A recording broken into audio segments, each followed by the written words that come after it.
Thank you very much, Mudassir. We are privileged to have with us Ambassador Mohan Kumar, who is, as Mudassir told us, the chairman of the Research and Information System for Developing Country.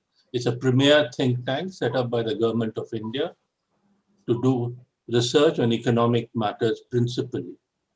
Ambassador Kumar has had an outstanding career in the Indian Foreign Service, lasting 36 years, which culminated as his posting as India's ambassador to France, based in Paris.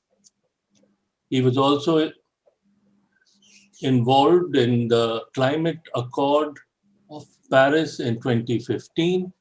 Prior to this, he was India's ambassador to the Kingdom of Bahrain, where he was witness to the momentous events of the Arab Spring.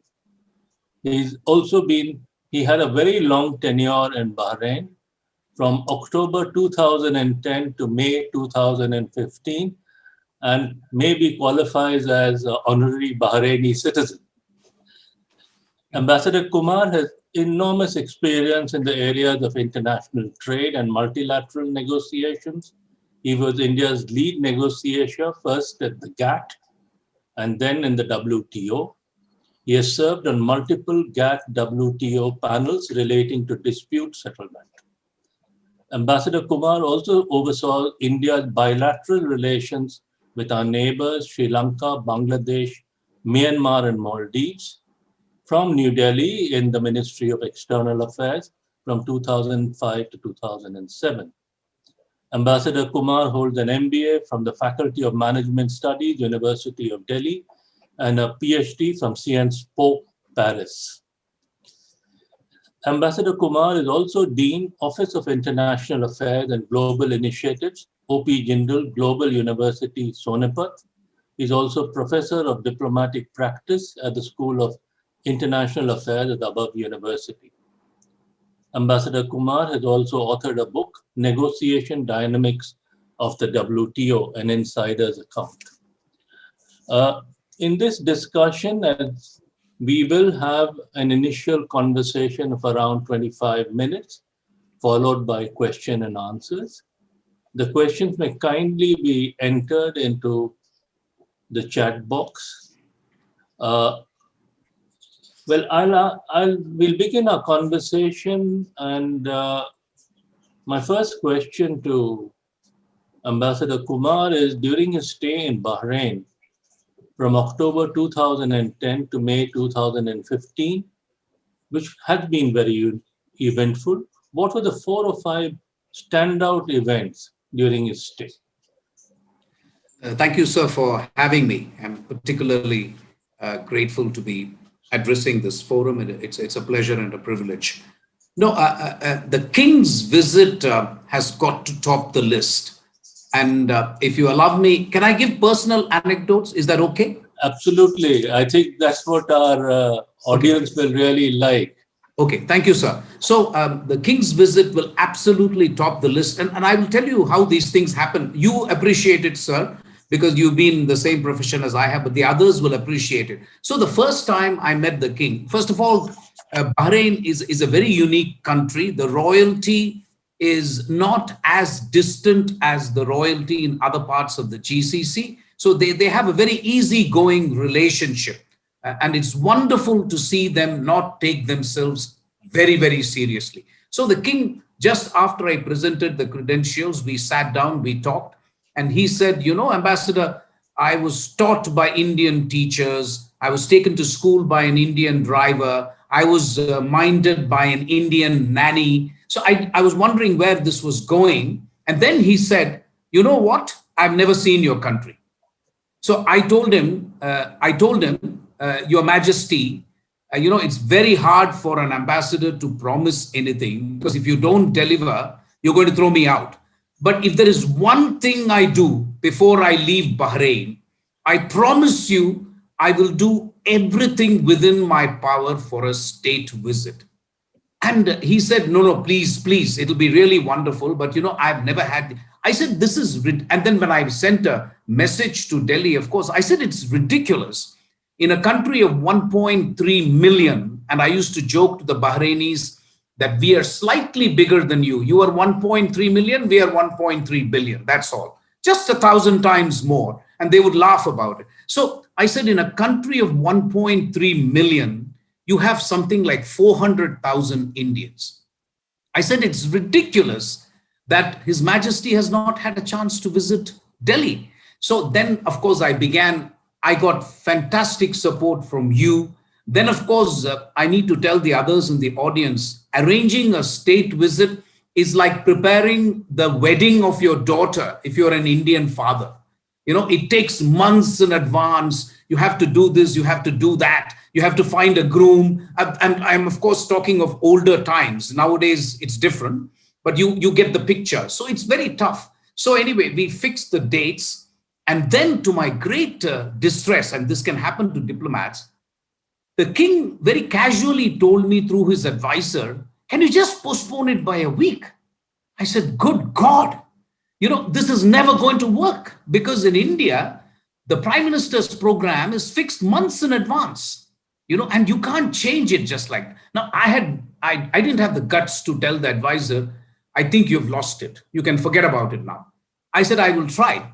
And then I went back, and the chief of protocol, the secretary East, I told them, listen, just get me one main engagement day. In any state visit, there is a day called the main engagement day, which comprises essentially of a lunch hosted by the Prime Minister, at Racecourse Road. And then there is a banquet by the President of India. So that is the essential point. Everything else can be worked out. But these two people have to be available, the Prime Minister and the President. Otherwise, you cannot call it a state visit. And of course, you need the forecourt of the Rashtrapati Bhavan for your, pomp and pageantry and the rest of it. Anyway, with great difficulty, I got 1 week later, I think we got a date. And of course, His Majesty came. And I must say, His Majesty, the princes who came with them, I think they were absolutely amazed. None of them had been to India, would you believe it? And they saw the Rashtrapati Bhavan. They were absolutely impressed with everything. One of the key outcomes of that visit, do you want to talk about this later, sir? Maybe I should just confine myself to... Sorry, sir, you are on mute. If you can just detail any other major events, and then we will return. Yeah, sure. I'm sorry. I have a way of getting carried away. So stop me whenever you want. Huh? So you got the king's visit, and then we had the joint, the foreign minister who had also not visited India for a long time. So we had the Bahraini foreign minister visit India, and a slight diplomatic thing was we had a foreign minister at that time who will remain unnamed because this is not on Chatham House rules. So we were all looking at our mobile phones because it was an India-Pakistan cricket match.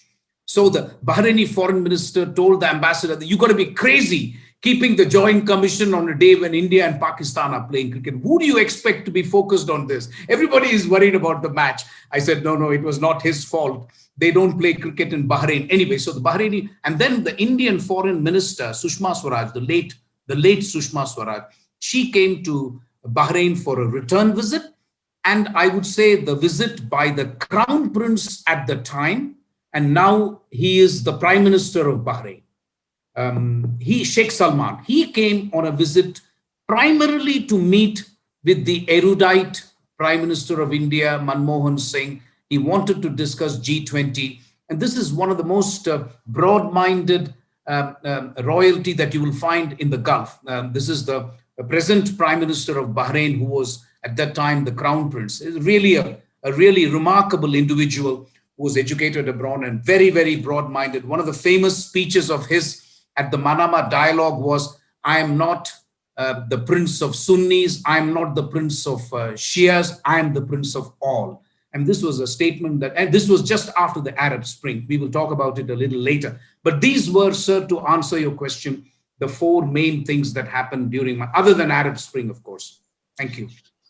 Thank you. Thank you very much. And I stopped you at a place which is exactly where I want you to go, as to telling us what was the implication of these four major events that happened during your stay in political terms, in economic terms, in socio-cultural terms. So, sir, there is a thing called diplomatic luck in our postings, and you are fully aware of it, Ambassador Sanjay Singh. You can spend 4 years in a place where nothing happens, and you're playing golf and doing your work and then getting out. But you can also just do a very short term at a place, and everything happens all at the same time. This is just the luck of the draw, depending on when you are posted and so on. So I was tremendously lucky in the sense. First of all, when I went there, I found that there was an absence of the knowledge about India because the senior citizens of Bahrain knew about India because they had traded with India and so on. But as often happens in many of these countries, the youngsters had lost touch. They were looking at the West, the United States, UK, for example. So they had very little knowledge of India. So my effort in the initial stages as ambassador was to try and tell the royal family, but also the movers and shakers in Bahrain, that India is a power that should not be ignored. And I said, you have some remarkably old ties which you can leverage. It's one of the few countries where Indian rupee was legal tender just before they became independent. Everybody knows India in Bahrain. So I said, we need to use the past to leverage the present. And I therefore said, why don't you visit India and see for yourself the progress we are making? We are no longer, snake charmers and that kind of thing. And Bahrain, you must understand, was a very liberal GCC country, most liberal at the time, which was looking also to the West for its security, which is understandable. So they had lost touch with India in a way. And I would answer your question, sir, by telling you that all these visits was essentially to reset the relationship, if you like, so that we get these institutional mechanisms going. For example, the most important outcome of the King's visit was the setting up of a high joint commission, which will meet regularly, which at the level of foreign ministers, which was not there earlier. Would you believe it? I mean, every country, you need to have some institutional mechanism to kind of give momentum to the ties, to monitor the ties. So that was the most important outcome, I would say, from the King's visit. But all these visits were essentially to reset the relationship so that we take Bahrain and we seriously and we give Bahrain the importance it deserves and vice versa.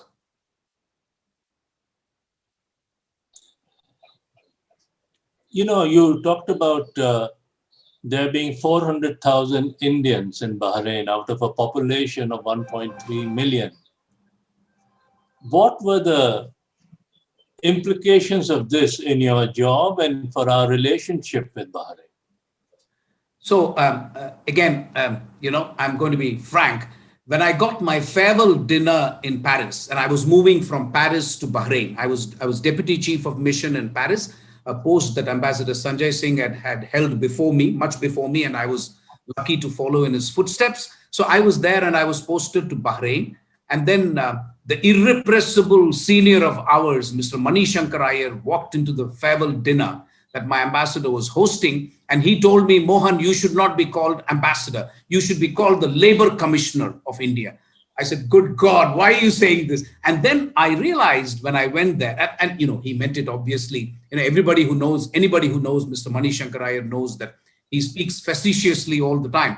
But, when I went there, I realized the importance of this Indian community, which is what Ambassador Sanjay Singh is asking. What are the implications of 400,000? There is a saying in Bahrain that in every single structure that you see in Bahrain, you've got the blood, sweat, and toil of an Indian. And this is true.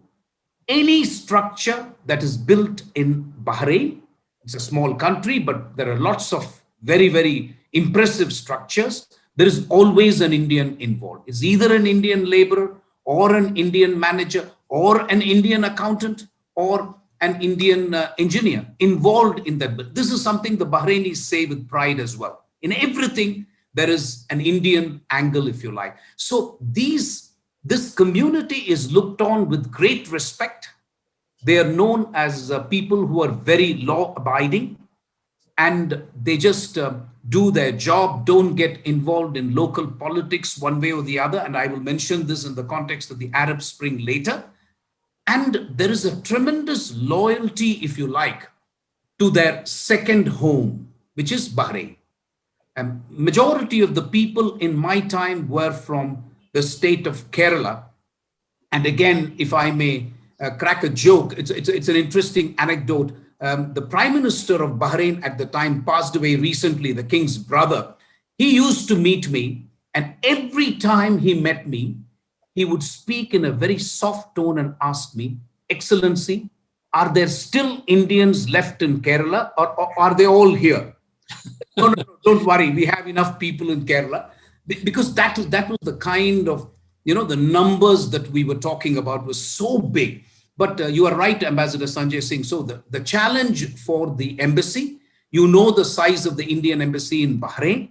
It was 1+4, 1+5 max. And we were dealing with a community of 350, 400,000, the usual issues that an Indian community faces in Gulf countries: birth, death, divorce, marriage, the whole lot is sending coffins, taking care of people who lose their jobs, taking care of people sometimes who are abused, you send them back to India. So your life really is essentially, first and foremost, you are taking care of the welfare of this big, big Indian community. One of the things that I noticed about Bahrain, and especially the activities of the then Crown Prince and present Prime Minister, was his forward-looking views about how to look after the welfare of the communities which have come to help and work in Bahrain.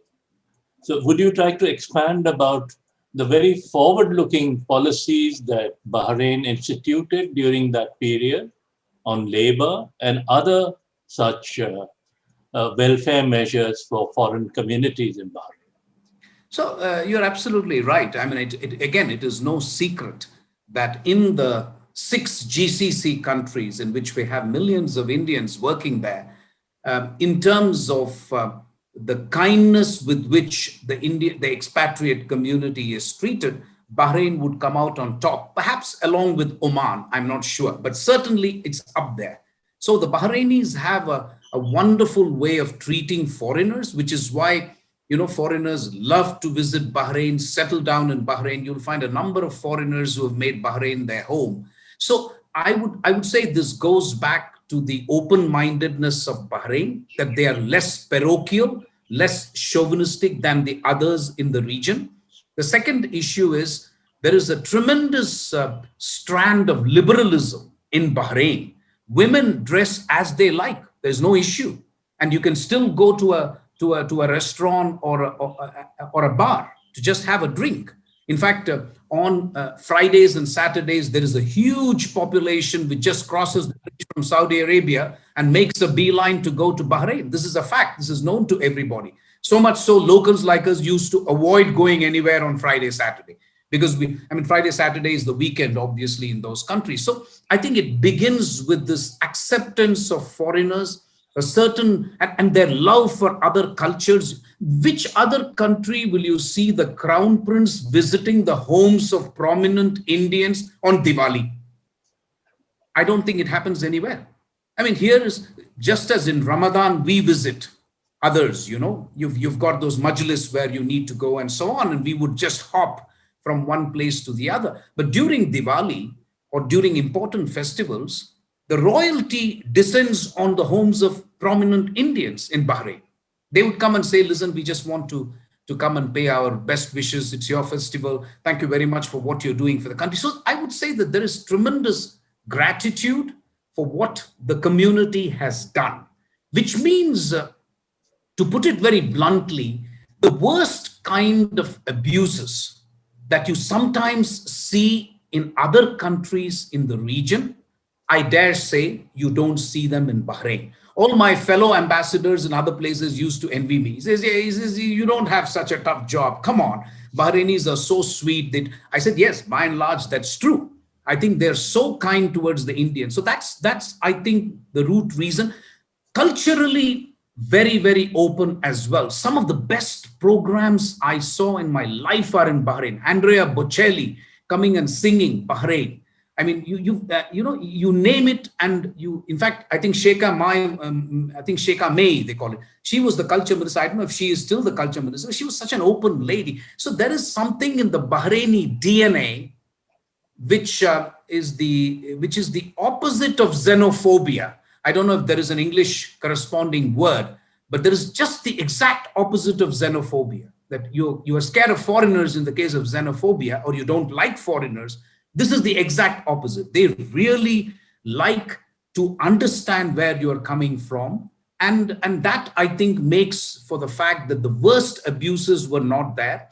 And if there were cases, I could easily get through to the labor ministry and say, because they have that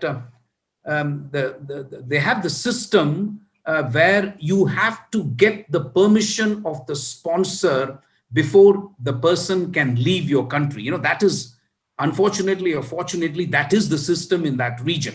Once you go there as a laborer or as an employee, you need the explicit permission of the sponsor or the employer before you can quit and leave the country. So that system is somewhat pernicious, but that is the system. But despite that, we would have no problem. I just had to make the request 2 or 3 times, and the employer will say, fine. If really this person wants to go back, we are not going to stand in the way. So that made for, I must say, made my task very easy, given the fact that we had about 350 to 400,000 Indians. You were talking about the genetic structure of the Bahrainis, something to do with the Dilmun civilization Absolutely. and the connections with India from that time? Yes, absolutely. I think Dilmun civilization, also the fact that they were open to India and other cultures. They also had relations with UK and US much earlier. So I think all this is obviously the answer. You're absolutely right. But I would easily characterize them as the most liberal, the most enlightened, the most open of the lot in that region. But in the middle of your stay, you had the manifestations of the Arab Spring in Bahrain. Could you try and describe the kind of atmosphere that was there at that time? Oh, absolutely. I mean, I should write a book some point of time. Anyway, so this is one of those once in a lifetime that every diplomat just craves for it. If you take your profession seriously, this is what I mean. I went to the border and saw the Saudi tanks roll in. What could be more interesting? It's like asking somebody in Berlin what happened when the wall fell. It was something like that. So let me try and phrase my words carefully, because it's politically sensitive as well. But I thought Bahrain handled it well. So let me begin by saying Bahrain is a country in which obviously no census is taken about Shias and Sunnis, so it's very hard to say. But I would say grosso modo, 70% Shias and 30% Sunnis. Okay, maybe 65-35, but I would say 70-30. And the ruling dynasty is Sunni. So that is the power structure that you have in Bahrain. Now, there has been a Shia movement in Bahrain much before the Arab Spring, when you had people agitating for their political rights. In Bahrain, what it means is really more seats in the parliament, more seats as cabinet ministers, and so on, right? That is what it was all about. When Arab Spring happened, it was very heady those days, because two things happened. One, Mubarak was forced to abdicate, which nobody expected. And Egypt had its own dynamic about the Arab Spring, but also Tunisia, things changed. So there was this feeling in the Gulf that things could change dramatically. And I thought, and this is my personal view, by the way, and this is not an official view, I must underline, I thought that there was what is known as political overreach by the activists. I've been witness to two things. One is the LTT issue in Sri Lanka. The other is the Shia movement in Bahrain. And sometimes movements can make fundamental mistakes by politically overreaching. And I thought to myself, and I must clarify, this is my personal view.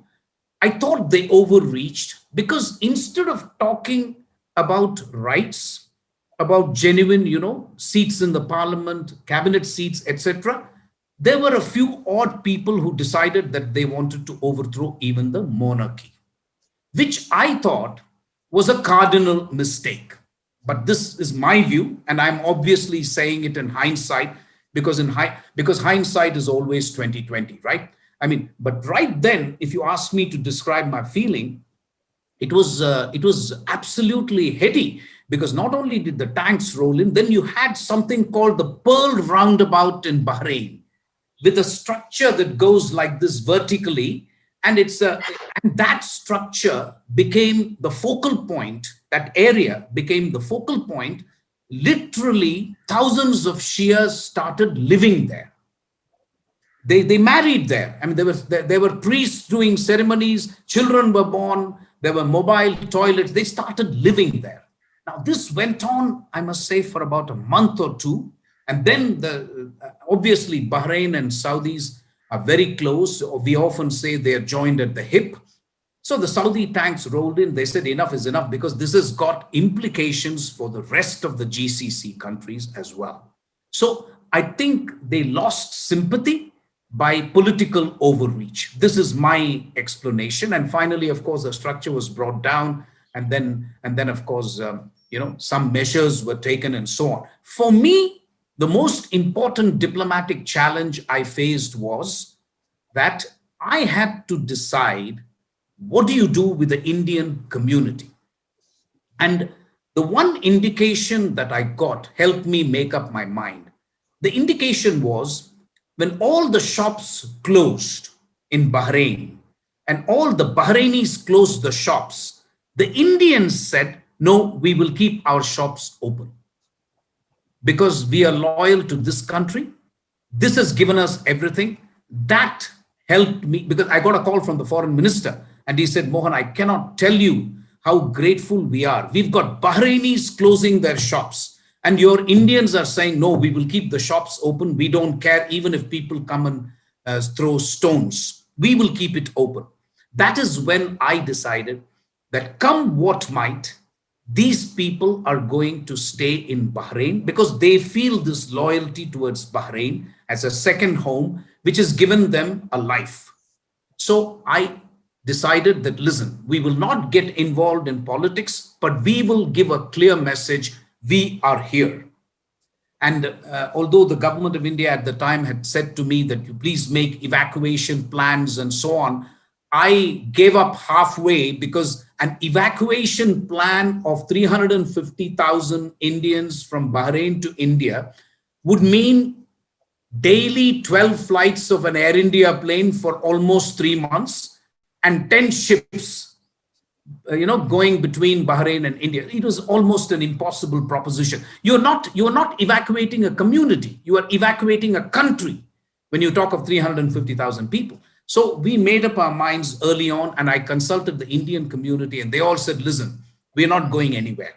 This country has given everything. This is the time when we should be demonstrating our support for the country rather than running away. Now, this, I must say, was in sharp contrast to the Western community in Bahrain, where planes were coming and they were all getting the hell out. So this actually, made my point in a way very significantly that the Indians said, they actually said to me, don't even try. Don't bring planes or ships. We are not leaving.